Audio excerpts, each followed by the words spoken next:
যে কাজগুলো আমি নড়াইলের জন্য করেছি সেই তালিকাটা যদি আপনি ধরেন তাহলে শুধু একটা ইউনিভার্সিটি এখন বাকি আছে।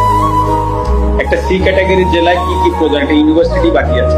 আমার বাবাকেও বলে দিয়েছি যে এটার কোনো বিচার বর্তমান সরকার বা যারাই আসুক বা যারাই থাকুক বা আসুক, হ্যাঁ, তাদের কাছে আমি এটা নিয়ে কোনো বিচার চাইব। কারণ এটা আমার কাছে মনে হয়েছে যে আসলে এই বাড়িটা তো আসলে যশোর থেকে এসে বা খুলনা থেকে এসে বা ঢাকা থেকে যে কেউ ভাঙে।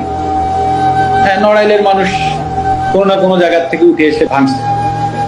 তো আসলে আমি নড়াইলের মানুষের বিরুদ্ধে আর বিচার চাইবো না। তো যেটা হয়ে গেছে তো ওটা আমি একসেপ্ট করে নিচ্ছি। হয়তো বা আমার কাছে আমি এভাবে একসেপ্ট করে নিচ্ছি হয়তো বা আমার কোনো ভুল ছিল, আমি কোনো ভুল করেছি, হয়তো বা তার জন্য ওনারা হয়তো বা এসে ওটা করেছে। তো আমার মনে যদি বিন্দুমাত্র কষ্ট এখন আর নাই, আমি মানে কষ্ট নাই এই কথাটা ভুল, মানে কারো প্রতি রাগ ক্ষোভ এগুলো কিছুই নাই। তো আমিও আশা করব নড়াইলবাসীর প্রতি যে আমার কোনো ভুলে বা কোনো জায়গায় যদি কষ্ট হতে থাকে, তো আশা করি তারা তো একটা স্টেপ নিয়েছে, তারাও আমাকে এই জায়গা থেকে ক্ষমা করবে। এটাই আমি আশা করি, এর বেশি।